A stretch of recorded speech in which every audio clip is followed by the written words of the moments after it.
Yeah, anyway, okay, so I was teaching primary school, and I had 2 years at Moyne Public School, and I was offered to teach OA class, that's the kids who are not so bright, at Rozelle. That was held out to me as a temptation because I could get the tram from Rozelle straight to the university. It was much simpler to get there than from Moyne. So I took that on, so I did that for 3 years. And then... did you find that more interesting and more of a challenge? No. Kids were much better. Yeah? Why do you for that?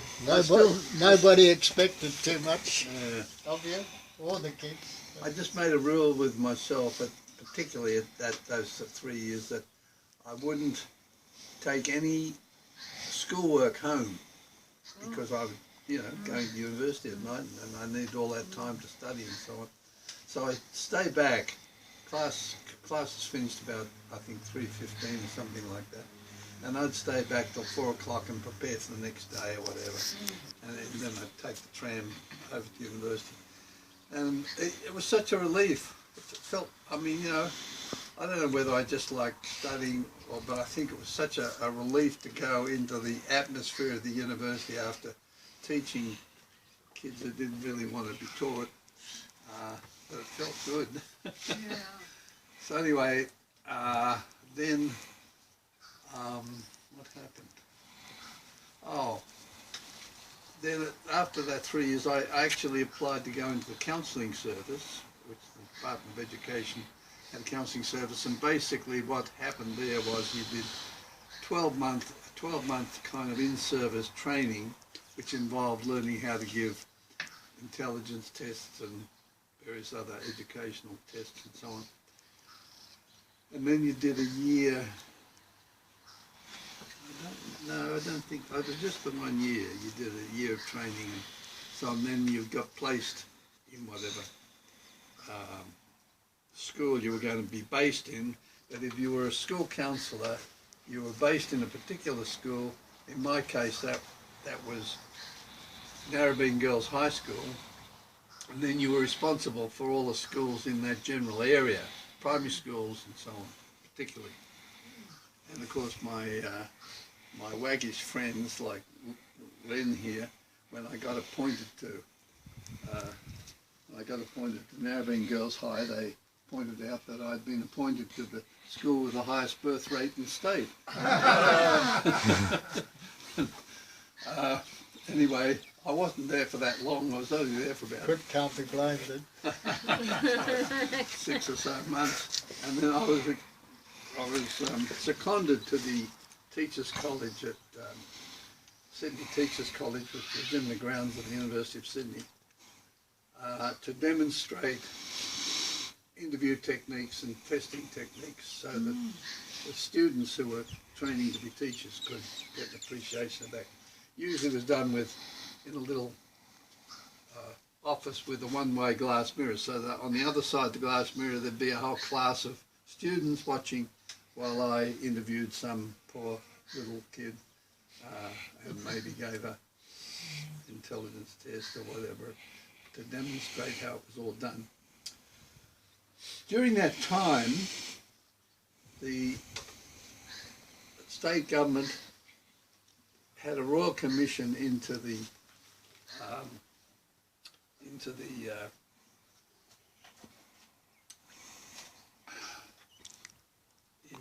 what's now called Rozelle Hospital, but The lunatic asylum.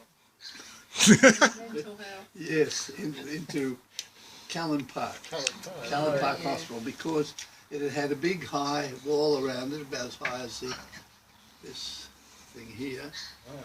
And there was a scandal. There'd been abuse of patients and so on, and not sufficient professionals working there and so on. So the Royal Commission, when it came out, said that they had to appoint a whole lot of psychiatrists and a whole lot of social workers and psychologists and so on. And so suddenly in the newspapers, in the Herald, appeared these advertisements for, psychiatrists and so on. And there were ones for psychologists. And I saw this and I thought, Well, I've done second year psychology as an evening student. I don't know much, but they're asking for psychologists to go work there. So I put in an application thinking, oh, well, you know, what the hell. And lo and behold, they accepted me. And I went, and the first day I was there, I met this young woman called Suzanne Chalker, or Sue Chalker, as she pointed out today, she was then called. And when I met her, the first day I was there, I said, oh, Chalker. I said, I used to teach a kid called Chalker. What was his name, she said. I said, Ian. She said, yeah, he's my young brother. So then a few months later, Sue and one of the other new people there were sharing a flat together in Johnson Street, Annandale. And they put on a party for all their new colleagues. And so I showed up with in those days they had the big bottles of beer, you know. I showed up with these at the front door and said, where do you want me to put these, Sue? And she said, oh, put them in the bathtub in the bathroom with pots of ice in there. So I went into the bathroom and there was a young man that was doing with the ice and the bottles. And he looked up at me and said, g'day, Teach. This is her brother, you see. And he's the only student I ever taught that I still follow up with. I can still get in touch with him, and but that's another story. So yeah, so that was that, and I taught while I was there at the hospital. I taught. I was teaching giving lectures or talks to the nursing staff, and so on. Anyway, eventually I'd done a bit more psychology, and I was asked if I would like to take up the job of senior tutor in clinical and abnormal psychology, so I did that. And while I was in that position for a couple of years at the university, I thought maybe I should go into academia. And so I applied to, go into academia meant that I had to get a higher degree, which probably meant a PhD. So I applied to universities, 3 universities in the States, thinking I've had enough of Sydney University. I've been around it so long, I've squeezed it for every bit of information I can about psychology, and I don't think they can tell me much more. And I got 2 offers out of the 3 applications. So to cut a long story short, I won't go into the whole thing. I ended up in Minnesota, which was interesting because that was the same university my father had been at 40 years earlier. Wow. The University of Minnesota has 2 main campuses, the one in Minneapolis, and then there's the one in St. Paul, which is for the agricultural and some of the other faculty, some of the other disciplines. It's I believe, it was at that time anyway, the largest single university campus in the United States. I've forgotten it. It's got some kind of official title that goes by, but anyway. So that's where I went off to, eventually. I'm probably leaving out all kinds of interesting little anecdotes.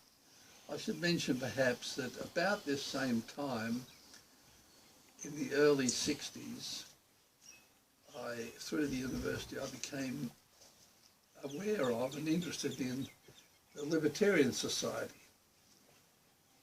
which was an outgrowth of the philosophy department, which had the chair was John Anderson, who was, for want of a better term, a free thinker, and had quite a reputation. But some of his more outstanding students had decided that some of Anderson's ideas about society and so on were not what they thought they should be, and so they kind of branched out and they formed a slightly different version of Anderson's ideas and became known as the Libertarian Society. And in addition to that, up at the university, and they gave papers, you know, they gave papers at lunchtime and so on every week and all that kind of thing, and they had to put out some literature, some little magazines and so on, all of which I imbibed and was kind of influenced by. But at the same time as that was going on, there was many of the same people downtown at the Royal George Hotel and other hotels, and people from the town, not at the university, all mingled together, which was known as the Sydney Push. Oh. Okay, and so I'm not going to go into all that except to recount the little thing that they said. Up at the university, they were critical thinkers. Down at the Push, they were critical drinkers. Among other things. There's no mixing of the two. Did you have to pay to go to uni in the States, or did you get a scholarship? In the States, yeah, I was a research assistant, so I was on a $4,000 a year stipend. Oh, okay. And that was enough to cover what you Yeah, needed? that covered the, well, I guess the fees were paid and you got the stipend in addition, so you could live and eat sausages and things. What about healthcare costs then? Were they Well, as expensive as the they university had a student health service, which are now? Oh, okay. everybody belonged to. Yeah, I think ours were patients back then as they are now. So, yeah, so I went over to Minnesota. And, what to tell you, I mean, look, I'll have to tell some of these anecdotes in a different time because it takes too long. Jay says I've got to only spend 5 minutes on each topic or something. It was 5 minutes on all the Oh, topics. the whole thing, I'm sorry about that. No, no. I'm joking. You must have fallen in love now. Well, we'll come to that. What was I going to say? I worked for David T. Licken. He was both my boss that I was a research assistant for and also the person who Yeah, it's supervised something to do with Colonel Sanders, isn't it? he supervised all my academic work and so on. And so he was fairly influential. I'll just tell one little anecdote. You got a master's there? Did you get a master's? Yeah? Or doctorate? No, I went straight to the doctorate. All right. So, just a little anecdote that in the first week or two that I was there, David Licken invited me and a couple of other new grad students who were working with him, my colleagues, to his home. So we were very privileged. In fact, that was the only time as a student that I was invited to his home. And during the course of the evening, he said, I want you to listen to this song I'm going to play. And he put on a song on his, from an LP. And he looked right at me and he said, now, do you know who that is? And I said, yes, that's Billie Holiday. Oh. I was riding after that. I knew who Billie Holiday. If an Australian came to America and he knew who Billie Holiday was, he had to be all right. So, anyway, there's many anecdotes I could tell about that whole period. So what was it like with the whole Vietnam thing? Sorry? Were you there when the whole Vietnam thing was going on? Well, it was like being at the greatest show on earth. Yeah. Because when the whole thing about the Vietnam War was happening, the campus essentially ground to a halt at a certain point, and the president of the university announced that if students wanted to do constructive things like going around and getting signatures on petitions and so on out in the community, that they would be exempted from doing their course that particular quarter, and they could take it to a later quarter without losing any points and so on. So there was kind of officially the campus closed down for 3 months while that whole thing was going on. Which year was it? Well, this would have been about, must have been about 69, 69. 68, 69. So you were there for how many years? Oh, many years, too many years. I thought I was only going to be there 3 or 4 years, but I ended up a lot longer than that. I'll just tell this other, many of you have heard these anecdotes before, but I may as well repeat them just so for the prison company. I had this, when I was before all this happened, while I was still taking classes as an evening student at Sydney University, I took one course in philosophy, which was a critical look at Marxism, and in the class, sitting some little distance away from me, was this very attractive young woman, and I subsequently got to know her. Her name was Nada, and she was of Yugoslav origin, and she was around the push and the libertarian things a bit, not as much as me, but she knew a lot of, we had mutual friends and all that. Anyway, when I made, before I actually went off to Minnesota, because she was of Yugoslav parentage, Tito at that time put out a thing saying that any expatriates could go back to Yugoslavia and could study, and it would be paid for by the state, and so on. So Nada decided she would take up this offer, you see.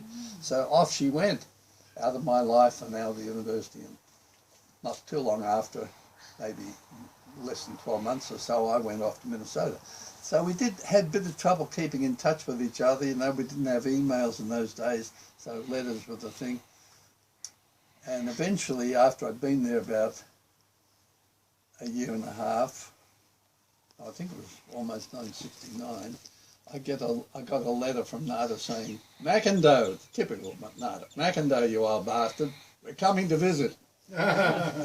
Turned out that she had gone there to do a master's degree under this offer from Tito. But in the meantime, it met what's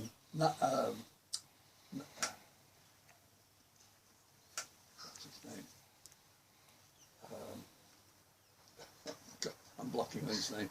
Anyway, she met her husband, who at that time was a journalist for the big Yugoslav science magazine for the whole of Yugoslavia.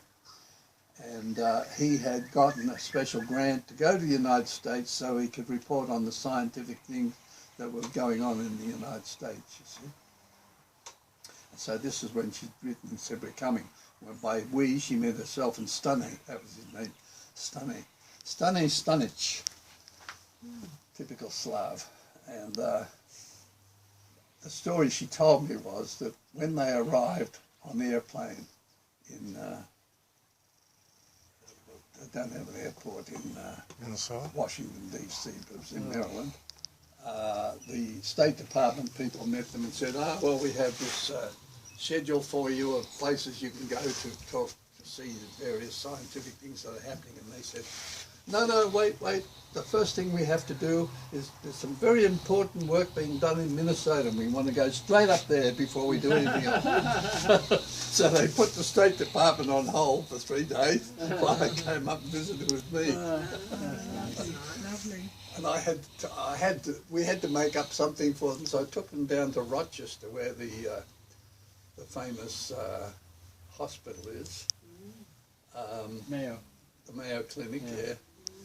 And there was a fellow there doing some stuff with bull sperm, which he'd frozen, and he was able to pull out a little pellet of bull sperm and put it on the thing, and as it thawed out, you could watch on the television screen all the little sperms come alive and so on. And so this was what Stane was going to write up for his scientific work that he went to Minnesota. So anyway, that was all kind of fun. There were lots of things that happened in Minnesota, and I don't know. So how did you meet your American wife?